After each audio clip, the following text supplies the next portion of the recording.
Hello and thank you for joining today. My name is Matt Lucas from the Faculty of Foreign Language Studies here at Kansai University. I'd like to talk a little about my research topic, which is how we learn second languages. In particular, it's important to know that when we learn a second language, we already have our first language, which means we don't learn it as a blank slate. In other words, our experience and knowledge of a first language can influence the learning of a second language. And the way that these two languages interact is what we call cross-linguistic influence. So the first question to ask is, what is cross-linguistic influence? Cross-linguistic influence can affect many levels of second language learning. Sometimes this can be a small influence, sometimes it can be a big influence, sometimes it can be positive influence, and sometimes it can be a negative influence. But it's especially important to understand that this influence is generally bigger when the two languages are very different. For example, Japanese and English. So next, let's look at some examples of cross-linguistic influence to help us understand. We could start with something simple such as vocabulary, and from a positive point of view, we already have lots of English words existing in Japanese. For example, computer, bus, and hotel. On the other hand, there may be instances when the first language creates a negative influence on the learning of a second language. For example, pronunciation. The classic example would be right and light. So if we hear turn right at the lights, we might not be able to distinguish the R and L sound. Another example is surprise and supplies, or the difference between horse and hose. In other cases, vocabulary may also be affected. We may use words that we think exist in English but don't. So for example, the word mansion is used in Japanese to describe a block of flats or an apartment block, but in English this means a large, beautiful house. There may be also words that are taken from languages other than English, such as German. So when we hear the pronunciation Energie, this is actually German and not English, or even words such as Arbeiter, which comes from Arbeit, which means work in German. Okay, so next I'd like to talk a little bit about grammatical accuracy in more detail, starting with plural forms, or we say pluralization. And this is important because in English this is reflected in the grammar that we use, but generally in Japanese it isn't. What do I mean by that? Well, in English we have two types of nouns. The first type would be an uncountable noun, and the second type is a countable noun. So if a noun is uncountable, such as coffee, then in Japanese, because nouns are not counted, this is simple to say. We might say, I like coffee without any problem.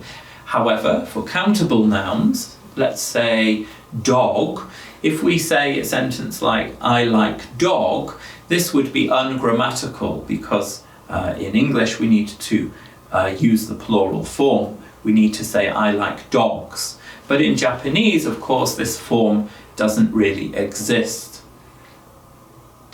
So another grammatical feature which is very important is the English article system. But of course this doesn't exist in Japanese, which can create some difficulties for learners of English. So if we go back to this same sentence of using the dog, we might say, for example, I have a dog if you have a pet. But in Japanese, we don't need to use the article, so often it would be easy to omit the article and say, I have dog, I have pet. Also, if we continue another sentence after that, if we say in English, I have a dog, the dog is friendly.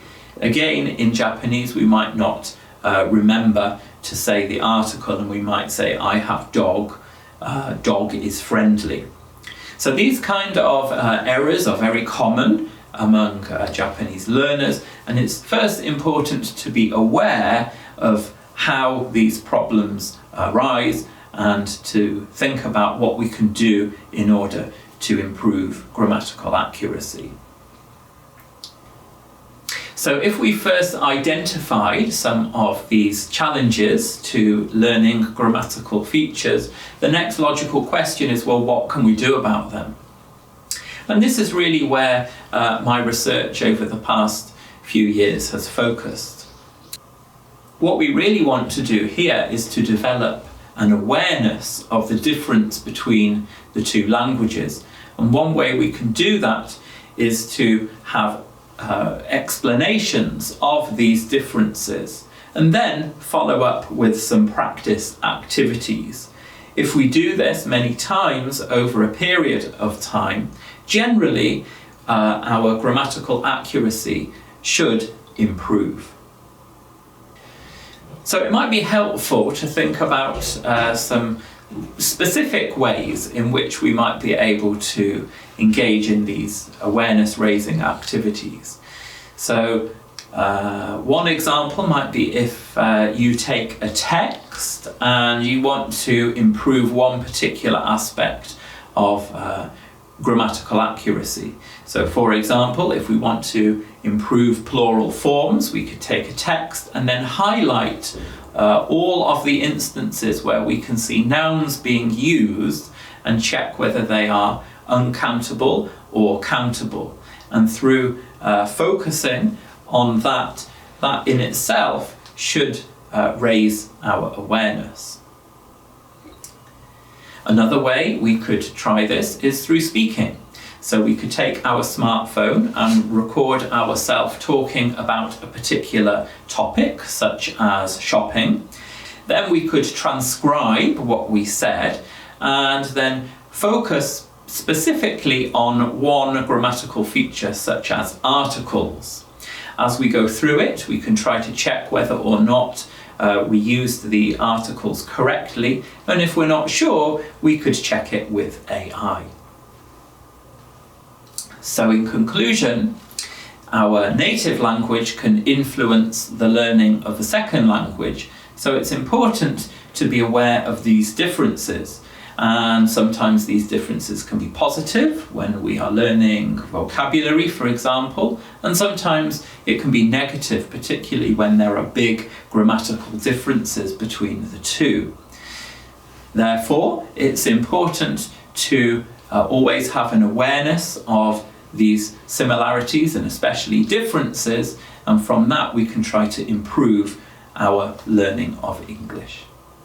Thank you very much.